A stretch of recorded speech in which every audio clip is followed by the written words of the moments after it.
Part 1, External History of the Church Chapter 2. Concerning the calamitous events which happened to the Church in this century I.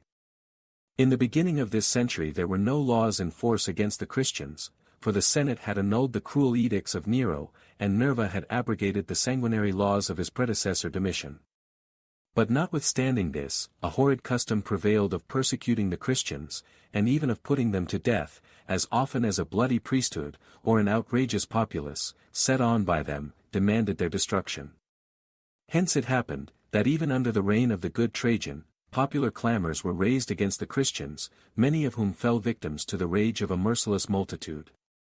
Such were the riotous proceedings that happened in Bithynia, under the administration of Pliny the Younger, who, upon that occasion, wrote to the emperor, to know in what manner he was to conduct himself toward the Christians. The answer which he received from Trajan amounted to this, that the Christians were not to be officiously sought after, but that such as were accused and convicted of an adherence to Christianity were to be put to death, as wicked citizens, if they did not return to the religion of their ancestors. 2. This edict of Trajan, being registered among the public and solemn laws of the Roman Empire, set bounds indeed to the fury of those who persecuted the Christians, but was, however, the occasion of martyrdom to many, even under the best emperors. For, as often as an accuser appeared, and the person accused of an adherence to Christianity, confessed the truth of the charge, the only alternative then was apostasy or death, since a magnanimous perseverance in the Christian faith was, according to the edict of Trajan, a capital crime. And accordingly the venerable and aged Simeon, son of Cleophas, and bishop of Jerusalem, was by this very law crucified in consequence of an accusation formed against him by the Jews. By the same law also was the great and pious Ignatius, bishop of Antioch, ordered by Trajan himself to expire in the Roman theatre, exposed to the rapacity of furious beasts, for as the law denounced simply death to such as were convicted of an attachment to Christ, the kind of punishment was left by the legislator to the choice of the judge. 3. Such of the Christians as could conceal their profession were indeed sheltered under the law of Trajan, which was, therefore, a disagreeable restraint upon the heathen priests, who breathed nothing but fury against the disciples of Jesus. The office of an accuser was also become dangerous, and very few were disposed to undertake it, so that the sacerdotal craft was now inventing new methods to oppress the Christians. The law of Trajan was, therefore, artfully evaded under the reign of his successor Adrian. The populace, set in motion by their priests, demanded of their magistrates, with one voice, during the public games, the destruction of the Christians, and the magistrates, fearing that a sedition might be the consequence of despising or opposing these popular clamors, were too much disposed to indulge them in their request. During these commotions, Serenus Granianus, proconsul of Asia, represented to the emperor how barbarous and unjust it was to sacrifice to the fury of a lawless multitude, persons who had been convicted of no crime. Nor was his wise and equitable remonstrance without effect, for Adrian, by an edict issued out to these magistrates, prohibited the putting the Christians to death, unless they were regularly accused and convicted of crimes committed against the laws, and this edict appears to have been a solemn renewal of the law of Trajan. The moderation of the emperor in this edict may, perhaps, have been owing to the admirable apologies of Quadratus and Aristides, in favor of the Christians, which were every way proper to dispel the angry prejudices of a mind that had any sense of equity and humanity left. But it was not from the Romans alone, that the disciples of Christ were to feel oppression. Barcachebas, the fictitious king of the Jews, whom Adrian afterward defeated, vented against them all his fury, because they refused to join his standards, and second his rebellion. 4. The law of Adrian, according to its natural sense, seemed to cover the Christians from the fury of their enemies, since it rendered them punishable on no other account than the commission of crimes, and since the magistrates refused to interpret their religion as the crime mentioned in the imperial edict. Therefore their enemies invented a new method of attacking them, under the reign of Antoninus Pius, even by accusing them of impiety and atheism. This calumny was refuted in an apology for the Christians, presented to the emperor by Justin Martyr, in consequence of which this equitable prince ordered, that all proceedings against them should be regulated by the law of Adrian. This, however, was not sufficient to suppress the rage of bloodthirsty persecution, for, some time after this, on occasion of some earthquakes which happened in Asia, the people renewed their violence against the Christians, whom they considered as the authors of those calamities, and treated consequently in the most cruel and injurious manner. The emperor, informed of these unjust and barbarous proceedings, addressed an edict to the whole province of Asia, in which he denounced capital punishment against such as should, for the future, accuse the Christians, without being able to prove them guilty of any crime. This worthy prince was succeeded by Marcus Aurelius Antoninus the philosopher, whom most writers have celebrated beyond measure, on account of his extraordinary wisdom and virtue. It is not, however, in his conduct towards the Christians, that we must look for the reasons of these pompous encomiums, for here, the clemency and justice of that emperor suffer a strange eclipse. He did not, indeed, revoke the edict of Antoninus Pius, or abrogate the laws which the preceding emperors had enacted in favor of the Christians, but he did what was equally pernicious to them. Without examining impartially their cause, he lent an easy and attentive ear to all the most virulent insinuations of their enemies, and more especially to the malignant calumnies of the philosophers, who accused them of the most horrid crimes, and the most monstrous impiety, and charged them with renewing the shocking feast of Thyestes, and the incestuous amours of the Theban prince. So that, if we accept that of Nero, there was no reign under which the Christians were more injuriously and cruelly treated, than under that of the wise and virtuous Marcus Aurelius, and yet there was no reign under which such numerous and victorious apologies were published in their behalf.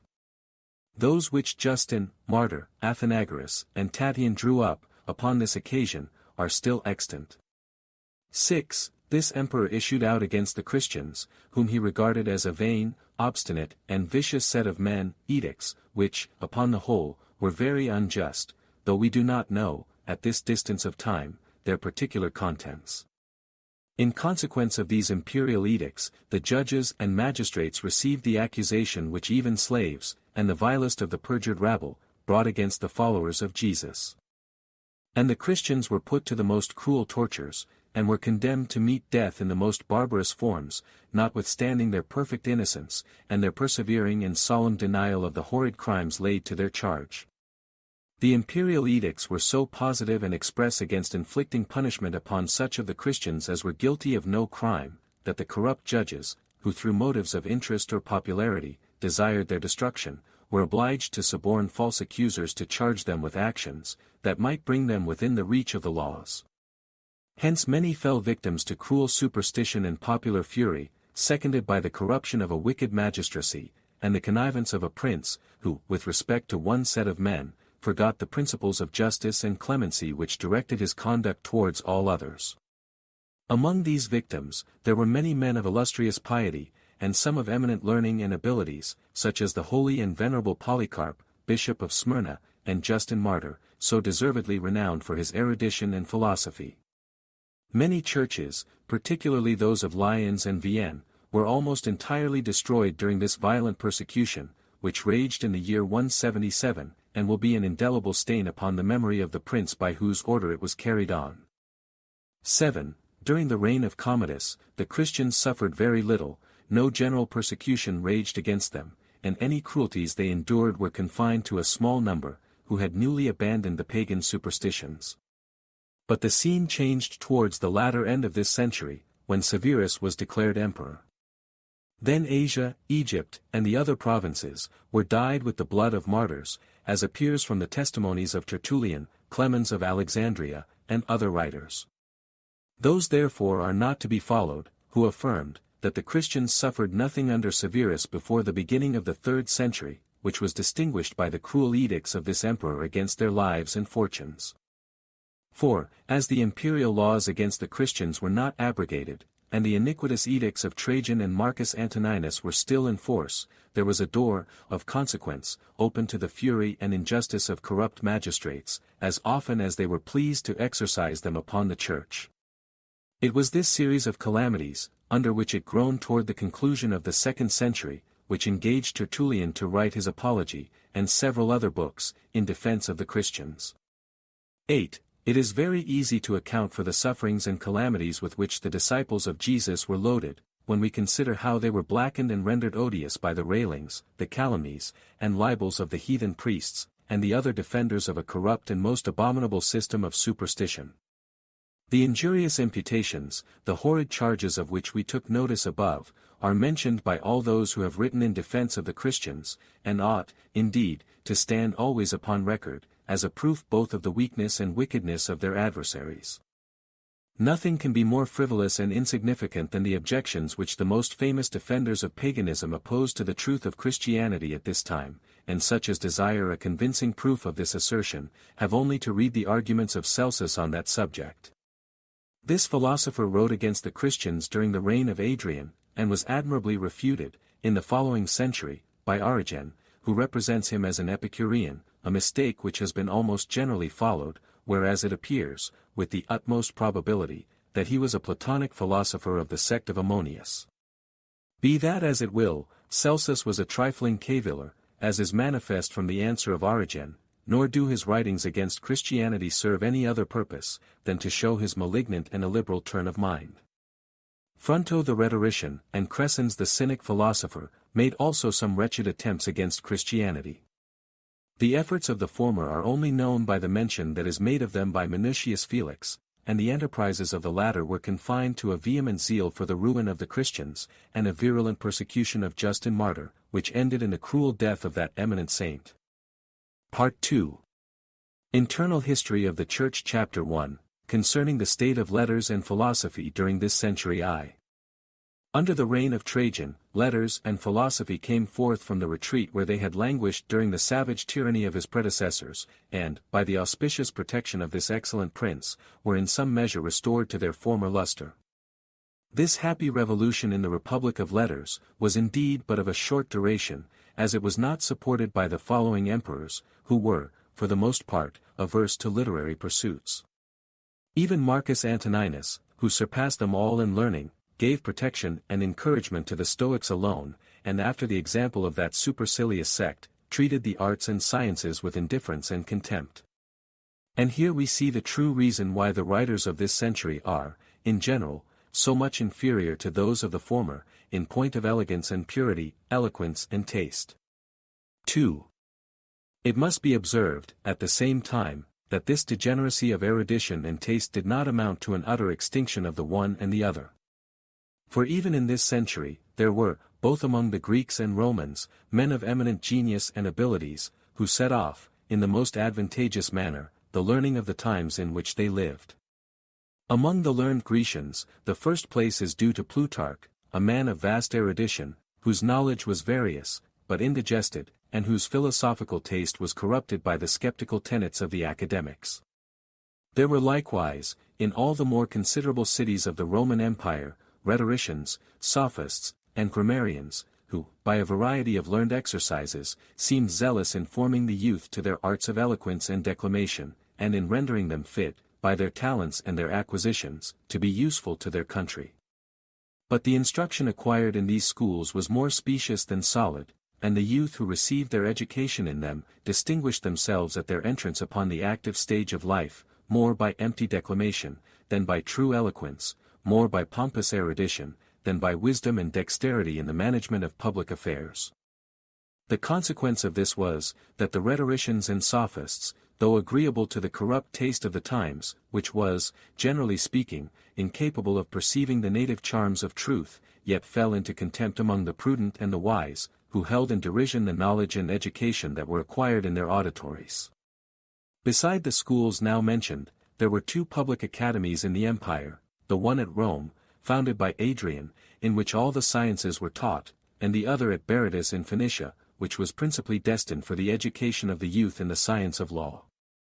3. Many philosophers of all the different sects flourished at this time, whose names we think it not necessary to mention. 2. However, there were of such remarkable and shining merit, as rendered them real ornaments to the Stoic philosophy, which the meditations of Marcus Antoninus and the manual of Epictetus abundantly testify. These two great men had more admirers than disciples and followers, for in this century, the Stoical sect was not in the highest esteem, as the rigor and austerity of its doctrines were, by no means, suited to the dissolute manners of the times. The Platonic schools were more frequented for several reasons, and particularly for these two, that their moral precepts were less rigorous and severe than those of the Stoics, and their doctrines more conformable to, or rather less incompatible with, the common opinions concerning the gods. But of all the philosophers, the Epicureans enjoyed the greatest reputation, and had undoubtedly the greatest number of followers, because their opinions tended to encourage the indolent security of a voluptuous and effeminate life, and to banish the remorse and terrors that haunt vice, and naturally incommode the wicked in their sensual pursuits. For, toward the conclusion of this century, a new sect of philosophers arose of a sudden, spread with amazing rapidity throughout the greatest part of the Roman Empire, swallowed up almost all the other sects, and was extremely detrimental to the cause of Christianity. Alexandria in Egypt, which had been for a long time the seat of learning, and as it were, the center of all the liberal arts and sciences, gave birth to this new philosophy. Its votaries chose to be called Platonics, though far from adhering to all the tenets of Plato, they collected, from the different sects, such doctrines as they thought conformable to truth, and formed thereof one general system.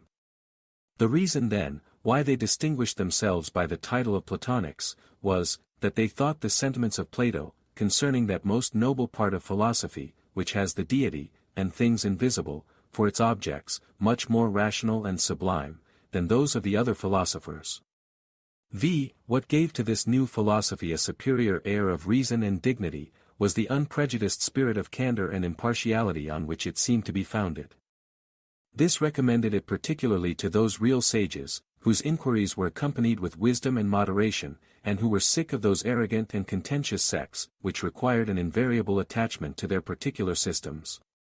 And, indeed, nothing could have a more engaging aspect than a set of men, who, abandoning all cavil, and all prejudices in favor of any party, professed searching after the truth alone, and were ready to adopt, from all the different systems and sects, such tenets as they thought agreeable to it.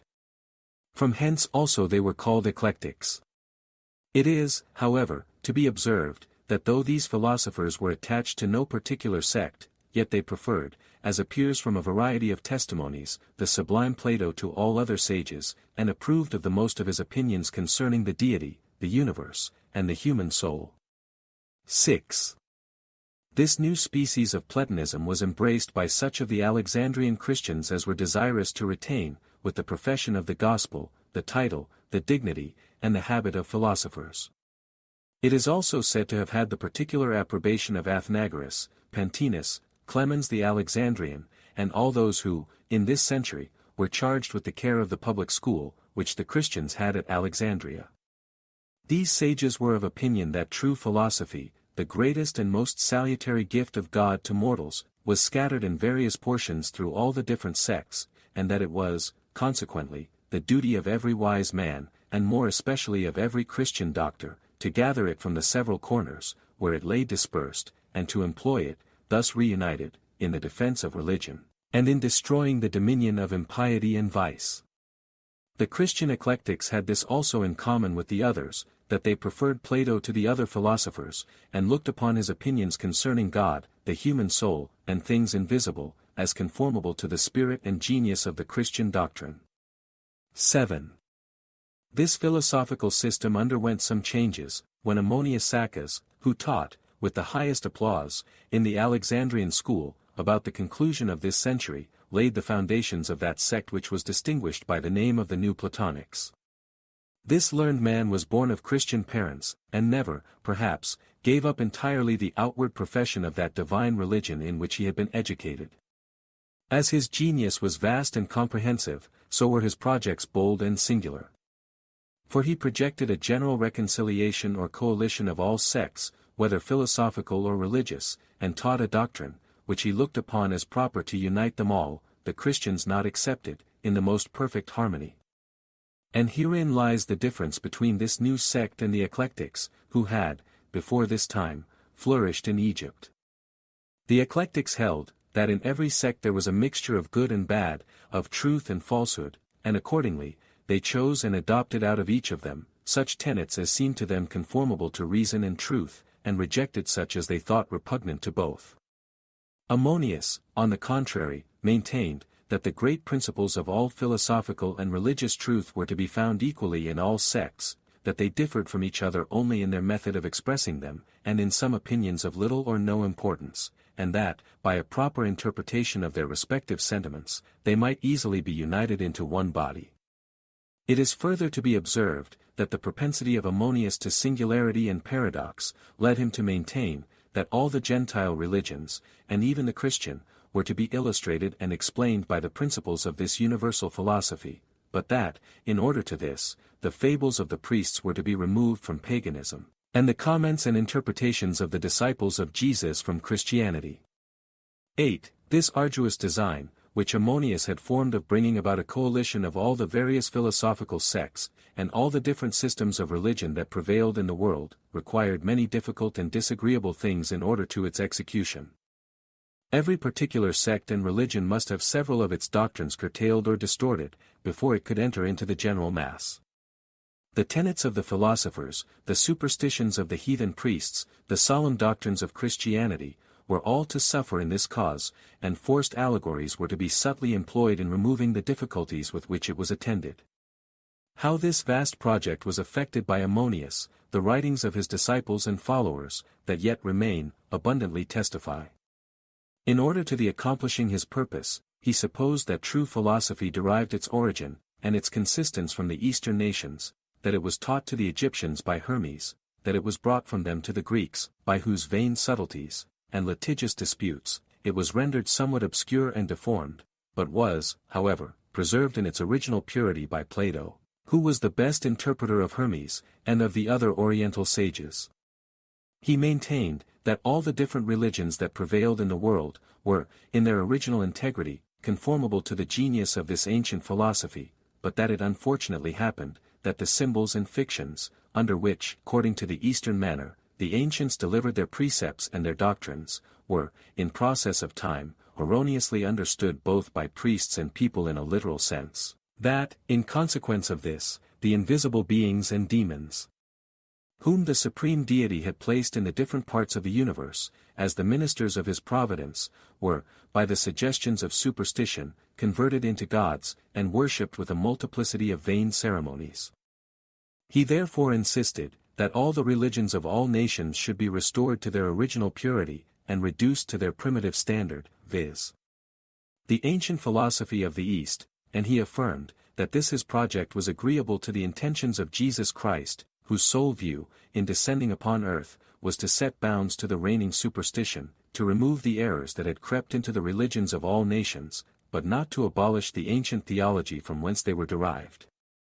9. Taking these principles for granted, Ammonius adopted the doctrines which were received in Egypt, the place of his birth and education, concerning the universe and the deity, considered as constituting one great whole, as also concerning the eternity of the world, the nature of souls, the empire of providence, and the government of this world by demons.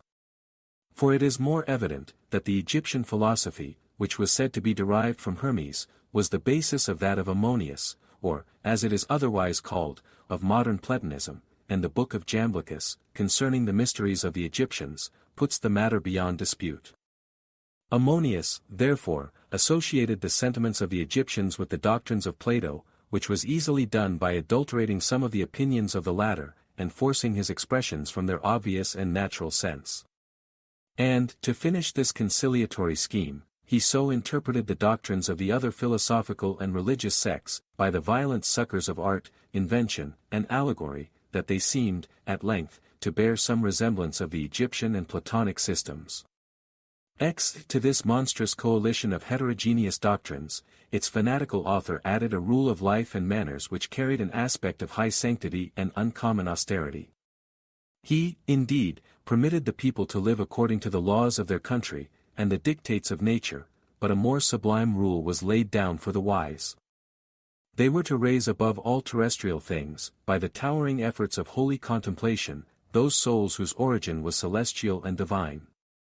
They were ordered to extenuate, by hunger, thirst, and other mortifications, the sluggish body, which confines the activity, and restrains the liberty, of the immortal spirit, that thus, in this life, they might enjoy communion with the Supreme Being, and ascend after death, active and unencumbered, to the universal Parent, to live in his presence forever. As Ammonius was born and educated among the Christians, he set off, and even gave an air of authority to these injunctions, by expressing them partly in terms borrowed from the sacred scriptures, of which we find a vast number of citations also in the writings of his disciples. To this austere discipline, he added the pretended art of so purging and refining that faculty of the mind, which receives the images of things, as to render it capable of perceiving the demons, and of performing many marvelous things by their assistance. This art, which the disciples of Ammonius, called theurgy, was not, however, communicated to all the schools of this fanatical philosopher, but only to those of the first rank. 11. The extravagant attempts of Ammonius did not cease here. To reconcile the popular religions of different countries, and particularly the Christian, with this new system, he fell upon the following inventions.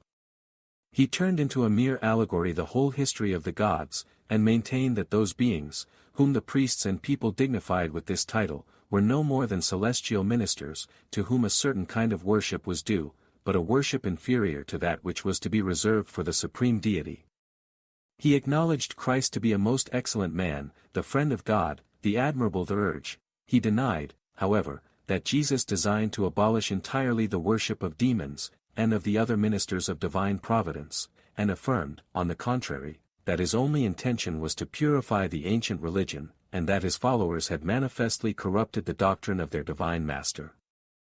12. This new species of philosophy, imprudently adopted by Origen and many other Christians, was extremely prejudicial to the cause of the gospel, and to the beautiful simplicity of its celestial doctrines. For hence it was, that the Christian doctors began to introduce their subtle and obscure erudition into the religion of Jesus, to involve in the darkness of a vain philosophy, some of the principal truths of Christianity, that had been revealed with the utmost plainness, and were indeed obvious to the meanest capacity, and to add, to the divine precepts of our Lord, many of their own, which had no sort of foundation in any part of the sacred writings. From the same source arose that melancholy set of men, who have been distinguished by the name of mystics, whose system, when separated from the Platonic doctrine concerning the nature and origin of the soul, is but a lifeless mass, without any vigor, form, or consistence. Nor did the evils which sprung from this Ammonian philosophy end here.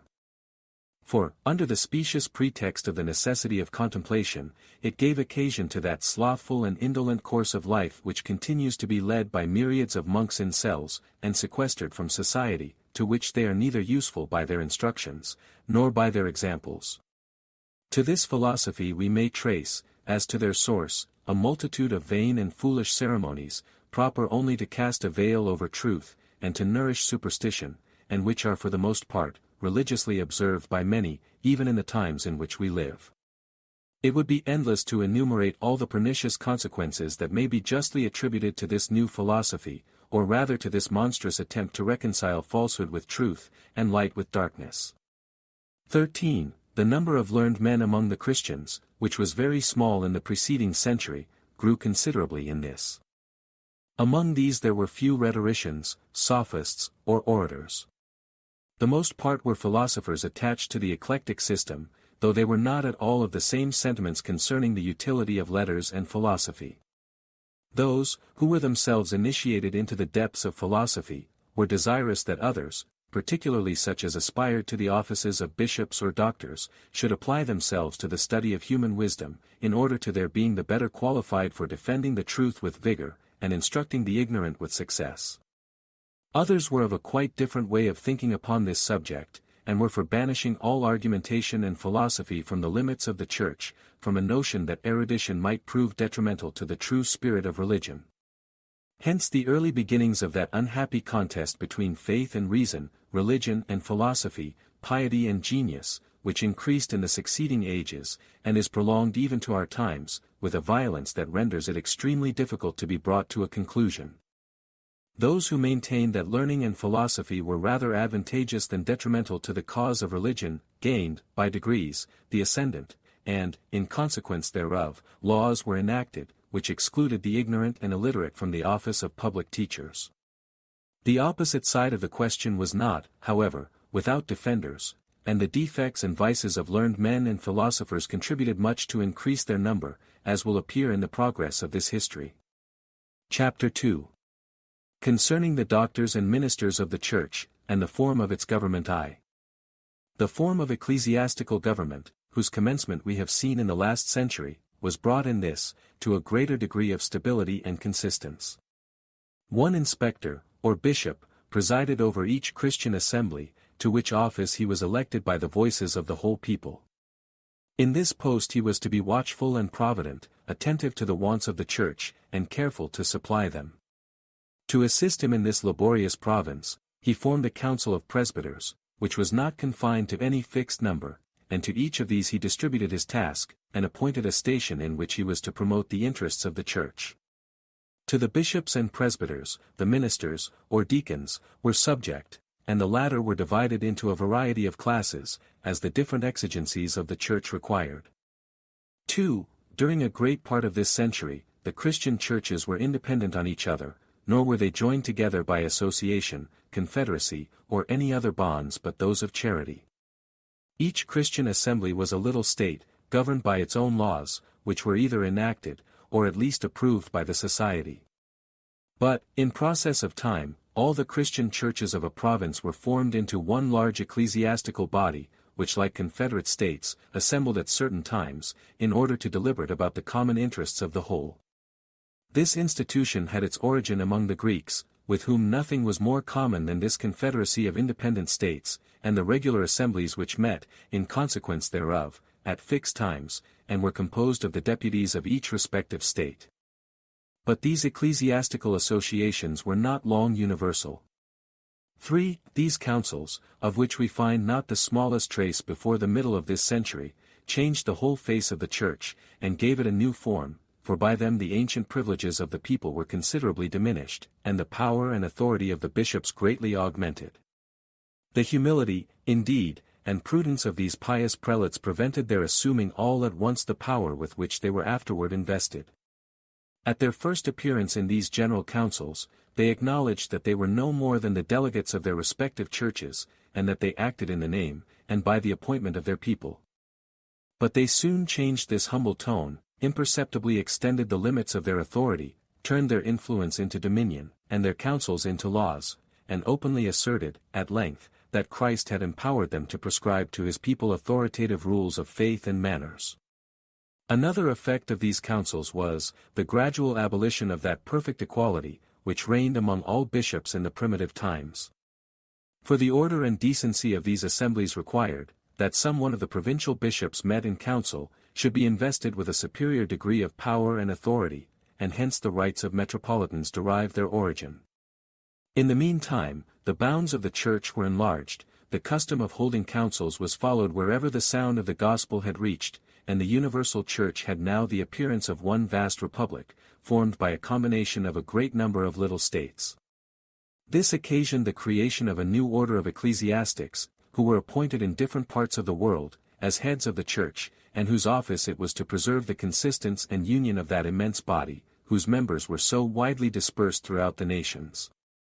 Such was the nature and office of the patriarchs, among whom, at length, ambition being arrived at its most insolent period, formed a new dignity, investing the Bishop of Rome, and his successors, with the title and authority of Prince of the Patriarchs. 4. The Christian doctors had the good fortune to persuade the people, that the ministers of the Christian Church succeeded to the character, rights, and privileges of the Jewish priesthood, and this persuasion was a new source both of honors and profit to the sacred order. This notion was propagated with industry some time after the reign of Adrian, when the second destruction of Jerusalem had extinguished among the Jews all hopes of seeing their government restored to its former luster, and their country arising out of ruins. And, accordingly, the bishops considered themselves as invested with a rank and character similar to those of the high priest among the Jews, while the presbyters represented the priests, and the deacons the Levites. It is, indeed, highly probable, that they, who first introduced this absurd comparison of offices so entirely distinct, did it rather through ignorance and error, than through artifice or design. The notion, however, once introduced, produced its natural effects, and these effects were pernicious. The errors to which it gave rise were many, and one of its immediate consequences was, the establishing a greater difference between the Christian pastors and their flock, than the genius of the gospel seems to admit. From the government of the Church, let us turn our eyes to those who maintained its cause by their learned and judicious writings. Among these was Justin, a man of eminent piety and considerable learning, who, from a pagan philosopher, became a Christian martyr. He had frequented all the different sects of philosophy, in an ardent and impartial pursuit of truth, and finding, neither among Stoics nor Peripatetics, neither in the Pythagorean nor Platonic schools, any satisfactory account of the perfections of the Supreme Being, and the nature and destination of the human soul, he embraced Christianity on account of the light which it cast upon these interesting subjects. We have yet remaining his two apologies in behalf of the Christians, which are most deservedly held in high esteem, notwithstanding that in some passages of them, he shows himself an unwary disputer, and betrays a want of acquaintance with ancient history. Irenaeus, Bishop of Lyons, a Greek by birth, and probably born of Christian parents, a disciple also of Polycarp, by whom he was sent to preach the gospel among the Gauls, is another of the writers of this century, whose labors were singularly useful to the Church. He turned his pen against its internal and domestic enemies, by attacking the monstrous errors which were adopted by many of the primitive Christians, as appears by his 5 books against heresies, which are yet preserved in a Latin translation, and are considered as one of the most precious monuments of ancient erudition. Athenagoras also deserves a place among the estimable writers of this age. He was a philosopher of no mean reputation, and his apology for the Christians, as well as his treatise upon the resurrection, afford striking proofs of his learning and genius. The works of Theophilus, Bishop of Antioch, are more remarkable for their erudition, than for their order and method. This, at least, is true of his 3 books in defense of Christianity, addressed to Autolycus. But the most illustrious writer of this century, and the most justly renowned for his various erudition, and his perfect acquaintance with the ancient sages, was Clemens, the disciple of Pantaenus, and the head of the Alexandrian school, destined for the instruction of the catechumens. His Stramata, Pedagogue, and Exhortation, addressed to the Greeks, which are yet extant, abundantly show the extent of his learning, and the force of his genius, though he is neither to be admired for the precision of his ideas, nor for the perspicuity of his style. It is also to be lamented, that his excessive attachment to the reigning philosophy led him into a variety of pernicious errors. Hitherto we have made no mention of the Latin writers, who employed their pens in the Christian cause.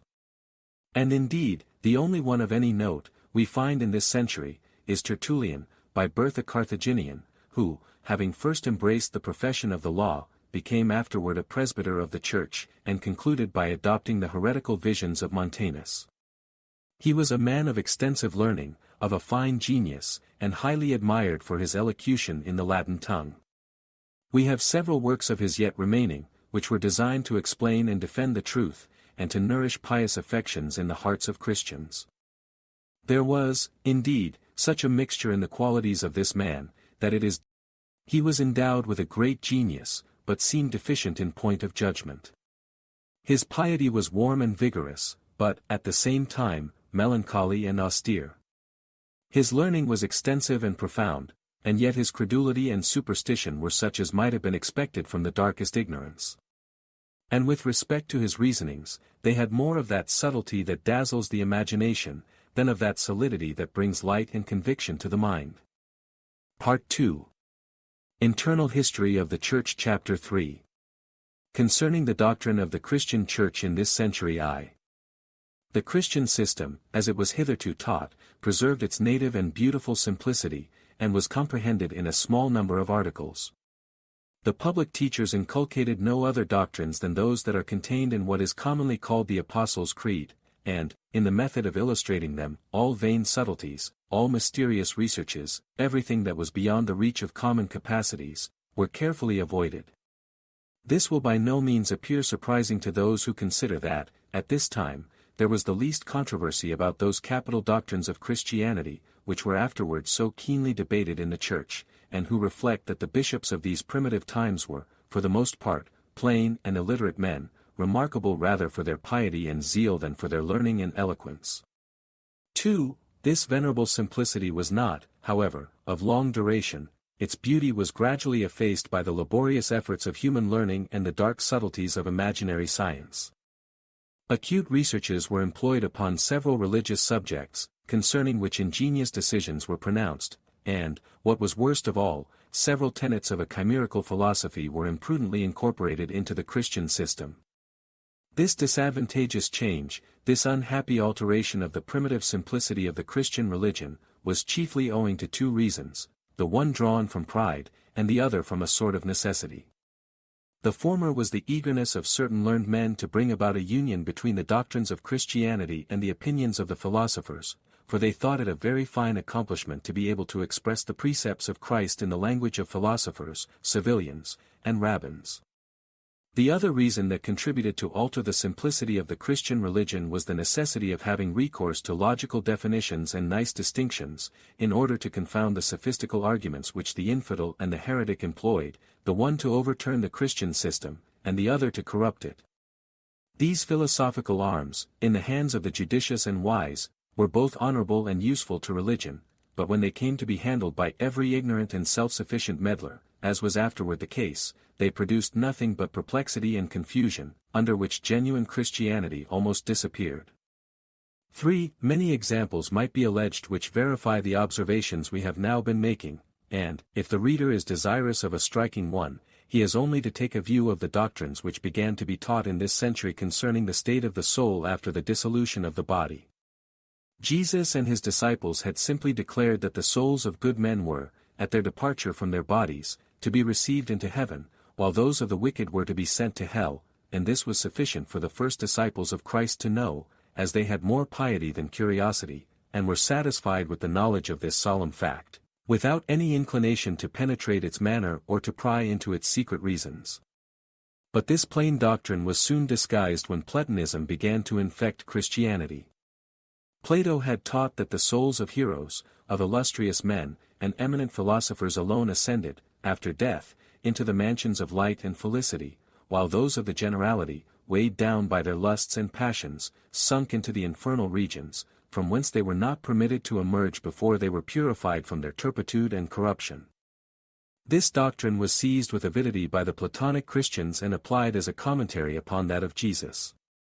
Hence a notion prevailed that the martyrs only entered upon a state of happiness immediately after death, and that, for the rest, a certain obscure region was assigned in which they were to be imprisoned until the second coming of Christ, or, at least, until they were purified from their various pollutions.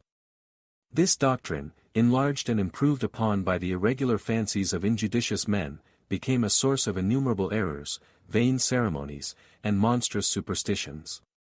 4. But, however the doctrines of the gospel may have been abused by the commentaries and interpretations of different sects, yet all were unanimous in regarding with veneration the Holy Scriptures as the great rule of faith and manners, and hence that laudable and pious zeal of adapting them to general use. We have mentioned already the translations that were made of them into different languages, and it will not be improper to say something here concerning those who employed their useful labors in explaining and interpreting them. Pantaenus, the head of the Alexandrian school, was probably the first who enriched the Church with a version of the sacred writings, which has been lost among the ruins of time. The same fate attended the commentary of Clemens the Alexandrian upon the canonical epistles, and also another celebrated work of the same author, in which he is said to have explained, in a compendious manner, almost all the sacred writings. The Harmony of the Evangelists, composed by Tatian, is yet extant. But the exposition of the Revelation by Justin Martyr, and of the four Gospels by Theophilus, Bishop of Antioch, together with several illustrations of the Mosaic history of the creation by other ancient writers, are all lost. The loss of these ancient productions is the less to be regretted, as with certainty their vast inferiority to the expositions of the Holy Scriptures that appeared in succeeding times. Among the persons already mentioned, there was none who deserved the name of an eminent and judicious interpreter of the sacred text. They all attributed a double sense to the words of Scripture, the one obvious and literal, the other hidden and mysterious, which lay concealed, as it were, under the veil of the outward letter. The former they treated with the utmost neglect, and turned the whole force of their genius and application to unfold the latter, or, in other words, they were more studious to darken the Holy Scriptures with their idle fictions than to investigate their true and natural sense. Some of them also forced the expressions of sacred writ out of their obvious meaning in order to apply them to the support of their philosophical systems, of which dangerous and pernicious attempts, Clemens of Alexandria is said to have given the first example. With respect to the expositors of the Old Testament in this century, we shall only make this general remark, that their excessive veneration for the Alexandrian version, commonly called the Septuagint, which they regarded almost as of divine authority, confined their views, fettered, as it were, their critical spirit, and hindered them from producing anything excellent in the way of sacred criticism or interpretation. 6. If this age was not very fertile in sacred criticisms, it was still less so in expositors of the doctrinal parts of religion, for hitherto there was no attempt made, at least that is come to our knowledge, of composing a system or complete view of the Christian doctrine. Some treatises of Arabian, relative to this subject, are indeed mentioned, but as they are lost, and seem not to have been much known by any of the writers whose works have survived them, we can form no conclusions concerning them. The books of Papias, concerning the sayings of Christ and his apostles, were, according to the accounts which Eusebius gives of them, rather an historical commentary than a theological system.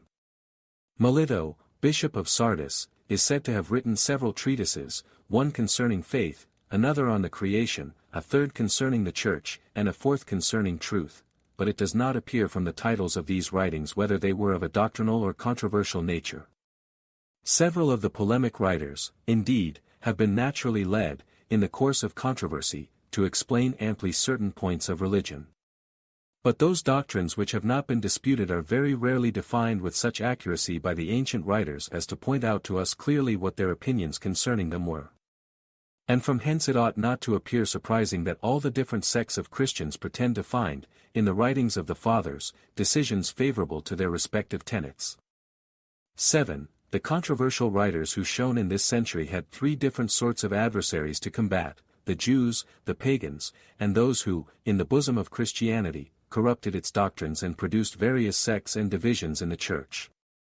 Justin Martyr and Tertullian embarked in a controversy with the Jews, which it was not possible for them to manage with the highest success and dexterity, as they were very little acquainted with the language, the history, and the learning of the Hebrews, and wrote with more levity and inaccuracy than was justifiable on such a subject.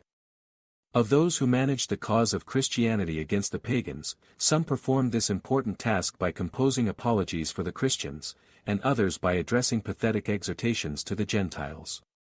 Among the former were Athenagoras, Melito, Quadratus, Miltiades, Aristides, Tatian, and Justin Martyr, and among the latter, Tertullian, Clemens, Justin, and Theophilus, Bishop of Antioch. All these writers attacked, with judgment, dexterity, and success, the pagan superstition, and also defended the Christians in a victorious manner against all the calumnies and aspersions of their enemies. But they did not succeed so well in unfolding the true nature and genius of Christianity, nor were the arguments they made use of to demonstrate its truth and divinity so full of energy, so striking and irresistible, as those by which they overturned the pagan system. In a word, both their explication and defense of many of the doctrines of Christianity are defective and unsatisfactory in several respects. As to those who directed their polemic efforts against the heretics, their number was prodigious, though few of their writings have come down to our times. Irenaeus refuted the whole tribe in a work destined solely for that purpose. Clemens, Tertullian, and Justin Martyr wrote also against all the sectaries, but the work of the last upon that subject is not extant. It would be endless to mention those who combated particular errors, of whose writings, also, many have disappeared amidst the decays of time and the revolutions that have happened in the Republic of Letters. 8. If the primitive defenders of Christianity were not always happy in the choice of their arguments, yet they discovered more candor and probity than those of the following ages. The artifice of sophistry and the habit of employing pious frauds in support of the truth had not, as yet, infected the Christians. And this, indeed, is all that can be said in their behalf, for they are worthy of little admiration on account of the accuracy or depth of their reasonings. The most of them appear to have been destitute of penetration, learning, order, application, and force. They frequently make use of arguments void of all solidity, and much more proper to dazzle the fancy than to enlighten and convince the mind.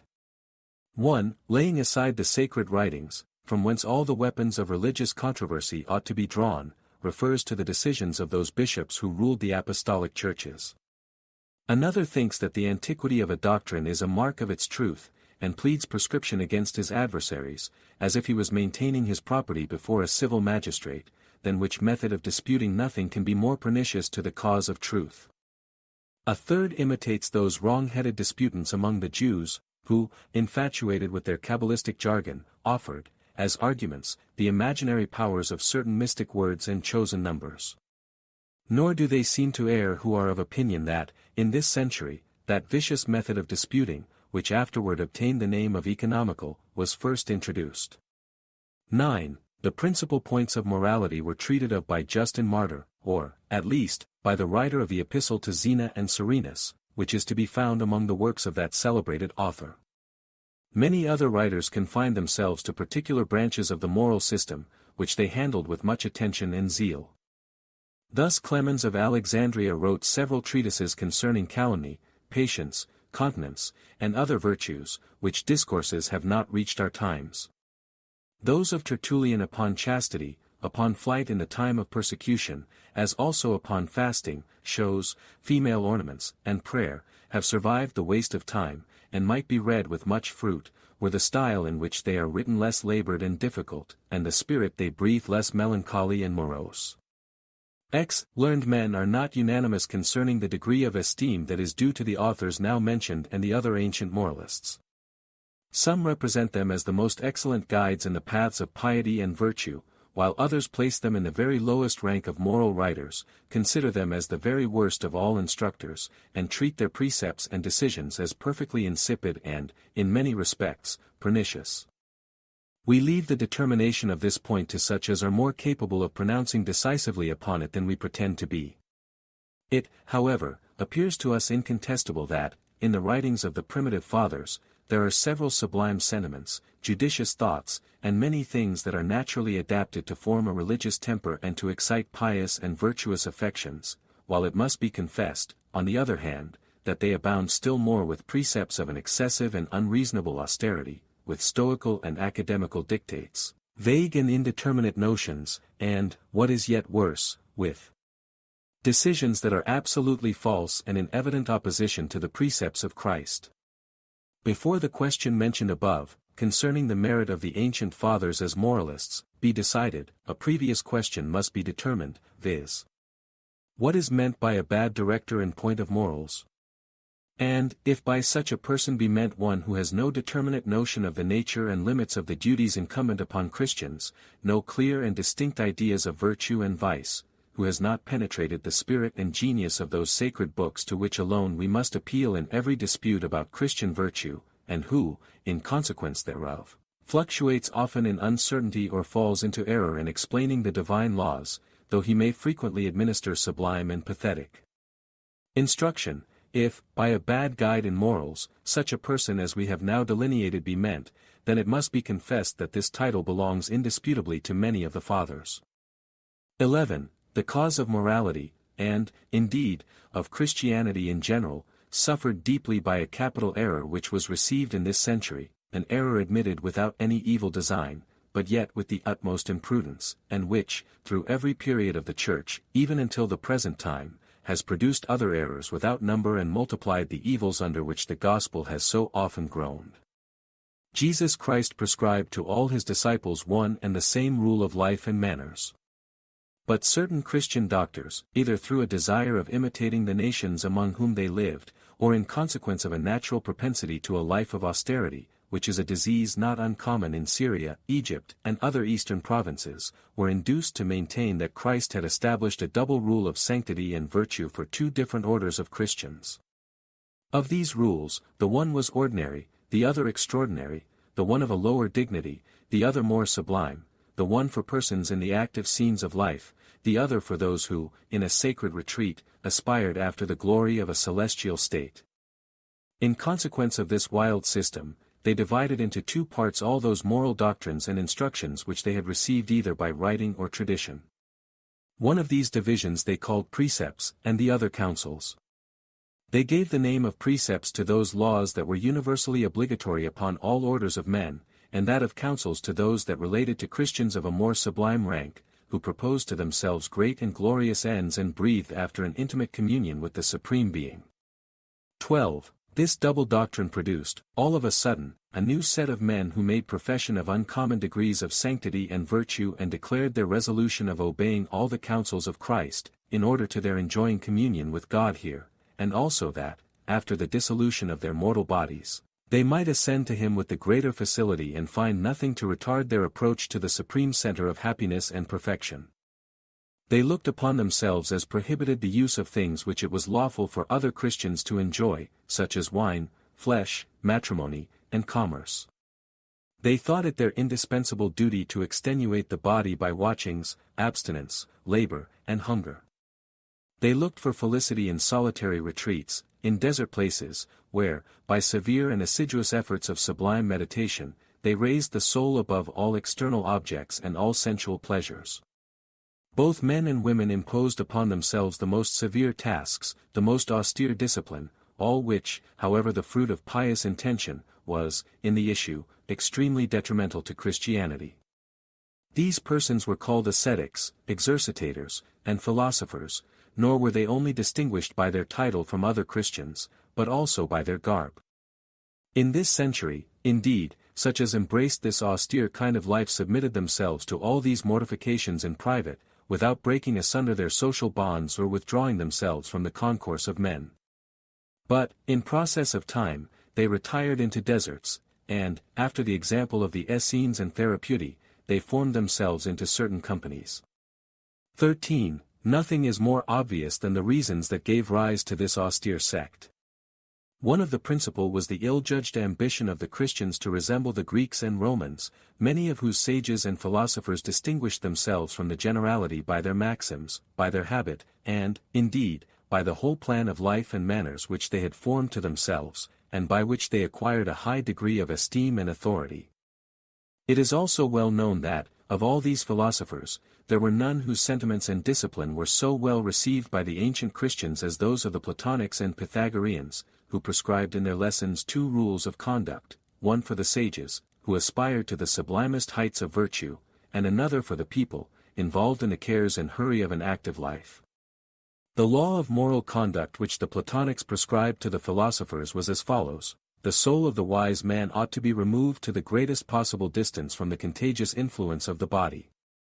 And as the depressing weight of the body, the force of its appetites, and its connections with a corrupt world are in direct opposition to this sacred obligation, therefore all sensual pleasures are to be carefully avoided, the body is to be supported, or rather extenuated, by a slender diet, solitude is to be sought as the true mansion of virtue, and contemplation to be employed as the means of raising the soul, as far as is possible, to a sublime freedom from all corporeal ties and to a noble elevation above all terrestrial things.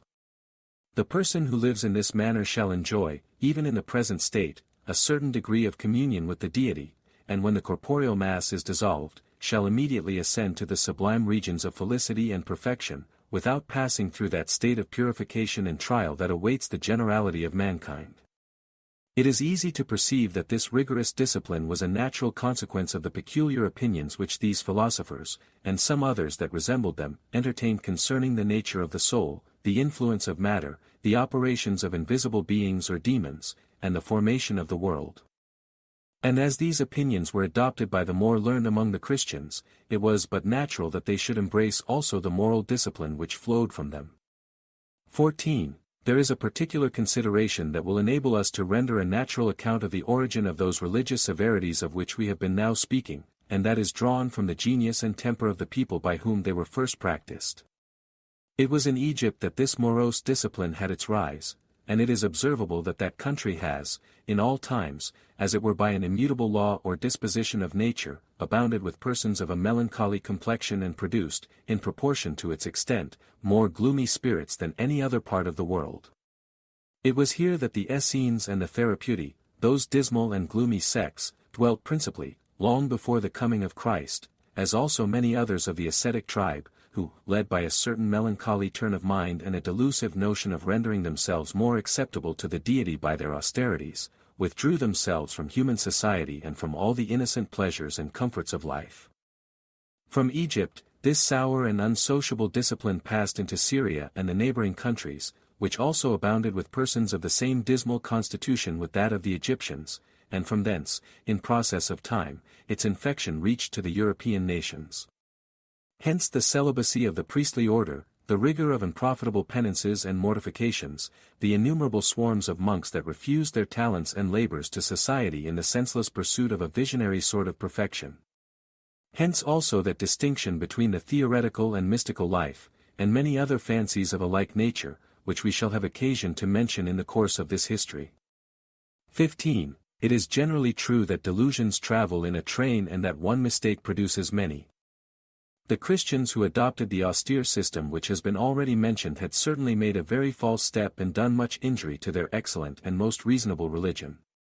But they did not stop here. Another erroneous practice was adopted by them which, though it was not so universal as the other, was yet extremely pernicious and proved a source of numberless evils to the Christian Church. The Platonists and Pythagoreans held it as a maxim that it was not only lawful, but even praiseworthy, to deceive and even to use the expedient of a lie in order to advance the cause of truth and piety. The Jews who lived in Egypt had learned and received this maxim from them before the coming of Christ, as appears incontestably from a multitude of ancient records, and the Christians were infected from both these sources with the same pernicious error, as appears from the number of books attributed falsely to great and venerable names, from the Sibylline verses, and several supposititious productions which were spread abroad in this and the following century. It does not, indeed, seem probable that all these pious frauds were chargeable upon the professors of real Christianity, upon those who entertain just and rational sentiments of the religion of Jesus. The greatest part of these fictitious writings undoubtedly flowed from the fertile invention of the Gnostic sects, though it cannot be affirmed that even true Christians were entirely innocent and irreproachable in this matter. 16. As the boundaries of the Church were enlarged, the number of vicious and irregular persons who entered into it were proportionably increased, as appears from the many complaints and censures that we find in the writers of this century. Several methods were made use of to stem the torrent of iniquity.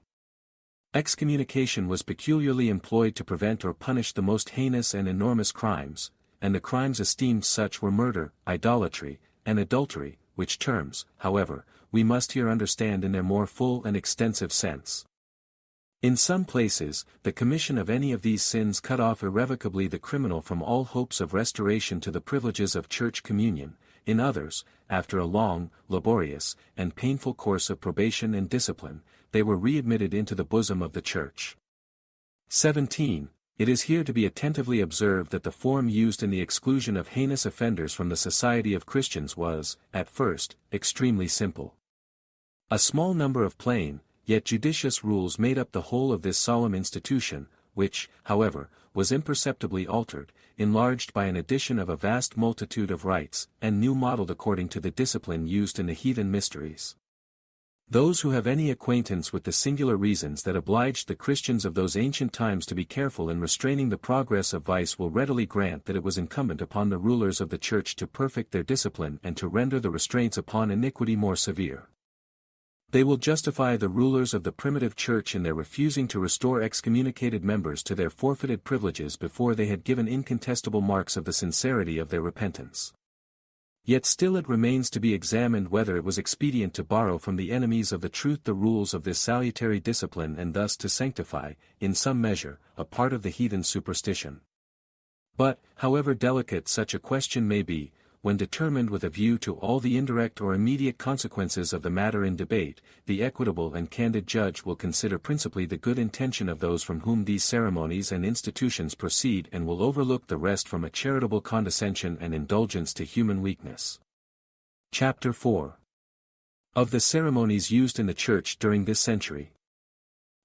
There is no institution so pure and excellent which the corruption and folly of man will not in time alter for the worse and load with additions foreign to its nature and original design. Such, in a particular manner, was the fate of Christianity. In this century, many unnecessary rites and ceremonies were added to the Christian worship, the introduction of which was extremely offensive to wise and good men. These changes, while they destroyed the beautiful simplicity of the gospel, were naturally pleasing to the gross multitude, who are more delighted with the pomp and splendor of external institutions than with the native charms of rational and solid piety, and who generally give little attention to any objects but those which strike their outward senses. But other reasons may be added to this which, though they suppose no bad intentions, yet manifest a considerable degree of precipitation and imprudence. 2. And here we may observe in the first place that there is a high degree of probability in the notion of those who think that the bishops augmented the number of religious rites in the Christian worship by way of accommodation to the infirmities and prejudices both of Jews and heathens, in order to facilitate thus their conversion to Christianity. Both Jews and heathens were accustomed to a vast variety of pompous and magnificent ceremonies in their religious service. And as they considered these rites as an essential part of religion, it was but natural that they should behold with indifference, and even with contempt, the simplicity of the Christian worship, which was destitute of those idle ceremonies that rendered their service so specious and striking. To remove then, in some measure, this prejudice against Christianity, the bishops thought it necessary to increase the number of rites and ceremonies and thus to render the public worship more striking to the outward senses. 3. This addition of external rites was also designed to remove the opprobrious calumnies which the Jewish and pagan priests cast upon the Christians on account of the simplicity of their worship, esteeming them little better than atheists because they had no temples, altars, victims, priests, nor anything of that external pomp in which the vulgar are so prone to place the essence of religion. The rulers of the Church adopted, therefore, certain external ceremonies that thus they might captivate the senses of the vulgar and be able to refute the reproaches of their adversaries. This, it must be confessed, was a very awkward and, indeed, a very pernicious stratagem. It was obscuring the native luster of the gospel in order to extend its influence and making it lose, in point of real excellence, what it gained in point of popular esteem. Some accommodations to the infirmities of mankind, some prudent instances of condescension to their invincible prejudices, are necessary in ecclesiastical as well as in civil institutions, but they must be of such a nature as not to inspire ideas or encourage prejudices incompatible with just sentiments of the great object of religious worship and of the fundamental truths which God has imparted by reason and revelation to the human race. How far this rule has been disregarded and violated will appear too plainly in the progress of this history. 4. A third cause of the multiplication of rites and ceremonies in the Christian Church may be deduced from the abuse of certain titles that distinguished the sacerdotal orders among the Jews. Everyone knows that many terms used in the New Testament to express the different parts of the Christian doctrine and worship are borrowed from the Jewish law or have a certain analogy with the rites and ceremonies instituted by Moses. The Christian doctors did not only imitate this analogical manner of speaking, but they even extended it further than the apostles had done. And, though in this there was nothing worthy of reproach, yet the consequences of this method of speaking became, through abuse, detrimental to the purity of the gospel. For, in process of time, many asserted, whether through ignorance or artifice, is not easy to determine, that these forms of speech were not figurative but highly proper and exactly suitable to the nature of the things they were designed to express. The bishops, by an innocent allusion to the Jewish manner of speaking, had been called chief priests. The elders, or presbyters, had received the title of priests, and the deacons that of Levites. But, in a little time, these titles were abused by an aspiring clergy, who thought proper to claim the same rank and station, the same rights and privileges, that were conferred with those titles upon the ministers of religion under the Mosaic dispensation. Hence the rise of tithes, first fruits, splendid garments, and many other circumstances of external grandeur by which ecclesiastics were eminently distinguished. In like manner, the comparison of the Christian oblations with the Jewish victims and sacrifices produced a multitude of unnecessary rites and was the occasion of introducing that erroneous notion of the Eucharist which represents it as a real sacrifice and not merely as a commemoration of that great offering that was once made upon the cross for the sins of mortals. The profound respect that was paid to the Greek and Roman mysteries, and the extraordinary sanctity that was attributed to them, was a further circumstance that induced the Christians to give their religion a mystic air in order to put it upon an equal foot, in point of dignity, with that of the pagans. For this purpose, they gave the name of mysteries to the institutions of the gospel and decorated particularly the Holy Sacrament with that solemn title. They used in that sacred institution, as also in that of baptism, several of the terms employed in the heathen mysteries, and proceeded so far, at length, as even to adopt some of the rites and ceremonies of which these renowned mysteries consisted. This imitation began in the eastern provinces, but after the time of Adrian, who first introduced the mysteries among the Latins. It was followed by the Christians who dwelt in the western parts of the empire. A great part, therefore, of the service of the Church in this century had a certain air of the heathen mysteries and resembled them considerably in many particulars. 6. It may be yet further observed that the custom of teaching their religious doctrines by images, actions, signs, and other sensible representations, which prevailed among the Egyptians and, indeed, in almost all the Eastern nations, was another cause of the increase of external rites in the Church.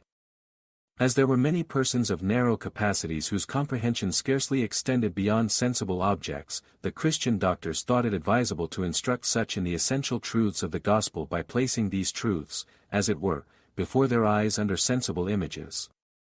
Thus, they administered milk and honey, which was the ordinary food of infants, to such as were newly received into the Church, showing them by this sign that by their baptism they were born again and were bound to manifest the simplicity and innocence of infants in their lives and conversations.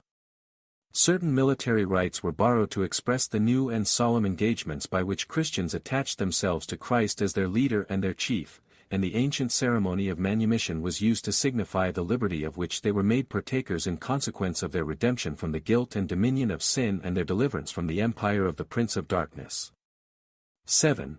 If it be considered, in the first place, that the Christians who composed the Church were Jews and heathens, accustomed from their birth to various insignificant ceremonies and superstitious rites, and if it be also considered that such a long course of custom and education forms prejudices that are extremely obstinate and difficult to be conquered, it will then appear that nothing less than a continued miracle could have totally prevented the entrance of all superstitious mixtures into the Christian worship. A single example will tend to the illustration of this matter. Before the coming of Christ, all the Eastern nations perform divine worship with their faces turned to that part of the heavens where the sun displays his rising beams. This custom was founded upon a general opinion that God, whose essence they looked upon to be light and whom they considered as circumscribed within certain limits, dwelt in that part of the firmament from whence he sends forth the sun, the bright image of his benignity and glory. They who embraced the Christian religion rejected, indeed, this gross error but retained the ancient and universal custom of worshipping toward the east, which sprung from it. Nor is that custom abolished in our times, but still prevails in a great number of Christian churches. From this same source arose various rites among the Jews which many Christians, especially those who live in the eastern countries, observe religiously at this very day.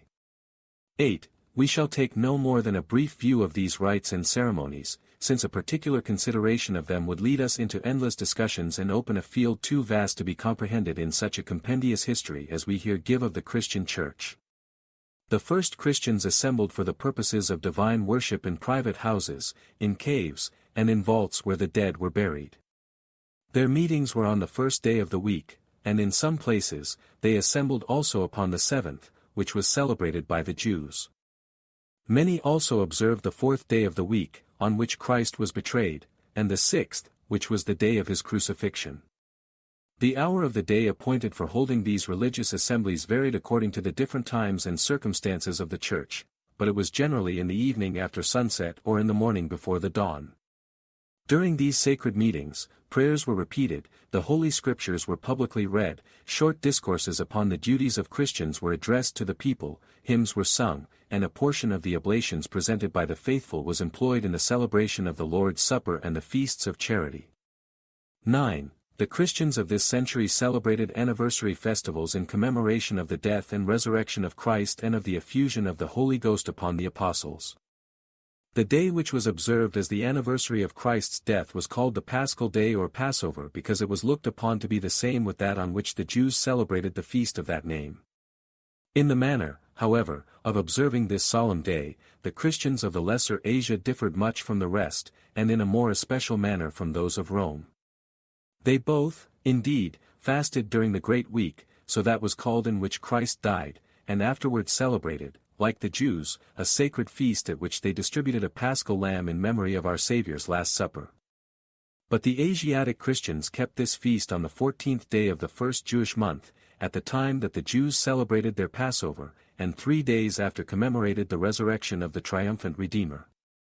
They affirmed that they had derived this custom from the apostles John and Philip, and pleaded, moreover, in its behalf, the example of Christ himself, who held his Paschal feast on the same day that the Jews celebrated their Passover.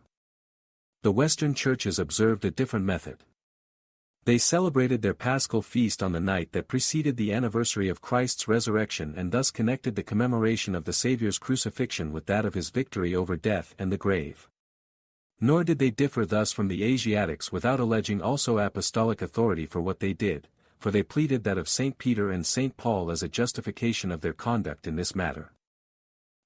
The Asiatic rule for keeping the Paschal feast was attended with two great inconveniences to which the Christians at Alexandria and Rome and the whole Western churches refused to submit.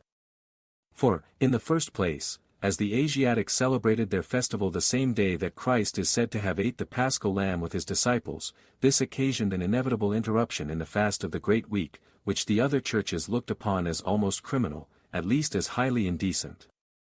Nor was this the only inconvenience arising from this rule, for as they celebrated the memory of Christ's resurrection precisely the third day after their Paschal supper, it happened, for the most part, that this great festival, which afterward was called, by the Latins, Pacha and to which we give the name of Easter, was held on other days of the week than the first.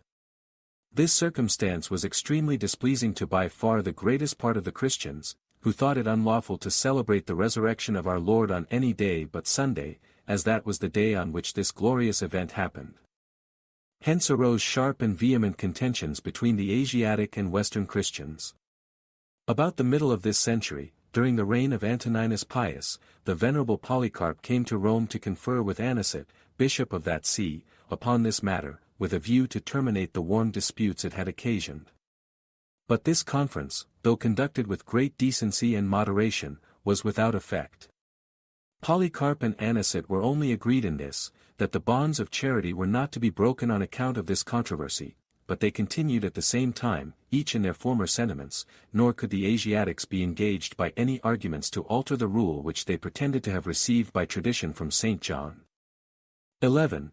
Toward the conclusion of this century, Victor, Bishop of Rome, took it into his head to force the Asiatic Christians, by the pretended authority of his laws and decrees, to follow the rule which was observed by the Western churches in this matter. Accordingly, after having taken the advice of some foreign bishops, he wrote an imperious letter to the Asiatic prelates, commanding them to imitate the example of the Western Christians with respect to the time of celebrating the festival of Easter. The Asiatics answered this lordly summons by the pen of Polycrates, Bishop of Ephesus, who declared in their name, and that with great spirit and resolution, that they would by no means depart in this matter from the custom handed down to them by their ancestors. Upon this, the thunder of excommunication began to roar. Victor, exasperated by this resolute answer of the Asiatic bishops, broke communion with them, pronounced them unworthy of the name of his brethren, and excluded them from all fellowship with the Church of Rome. This excommunication, indeed, extended no further, nor could it cut off the Asiatic bishops from communion with the other churches, whose bishops were far from approving the conduct of Victor.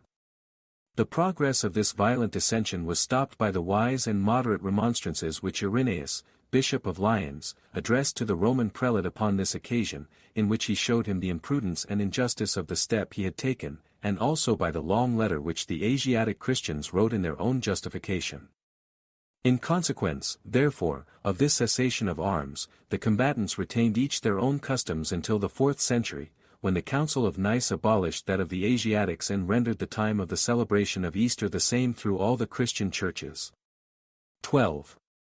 In these times, the sacrament of the Lord's Supper was celebrated, for the most part, on Sundays, and the ceremonies observed upon that occasion were such as follow: a part of the bread and wine, which was presented among the other oblations of the faithful, was separated from the rest and consecrated by the prayers of the bishop. The wine was mixed with water, and the bread was divided into several portions. A part of the consecrated bread and wine was carried to the sick or absent members of the church as a testimony of fraternal love sent to them by the whole society. It appears by many and undoubted testimonies that this holy rite was looked upon as essential to salvation, and when this is duly considered, we shall be less prone to censure, as erroneous, the opinion of those who have affirmed that the Lord's Supper was administered to infants during this century. The feasts of charity that followed the celebration of the Lord's Supper have been mentioned already. 13. The sacrament of baptism was administered publicly twice every year, at the festivals of Easter and Pentecost or Whitsuntide, either by the bishop or the presbyters in consequence of his authorization and appointment. The persons that were to be baptized, after they had repeated the creed, confessed and renounced their sins, and particularly the devil and his pompous allurements, were immersed under water and received into Christ's kingdom by a solemn invocation of Father, Son, and Holy Ghost, according to the express command of our blessed Lord. After baptism, they received the sign of the cross, were anointed, and, by prayers and imposition of hands, were solemnly commended to the mercy of God and dedicated to his service, in consequence of which they received milk and honey, which concluded the ceremony. The reasons for this particular ritual coincide with what we have said in general concerning the origin and causes of the multiplied ceremonies that crept from time to time into the Church. Adult persons were prepared for baptism by abstinence, prayer, and other pious exercises. It was to answer for them that sponsors or godfathers were first instituted,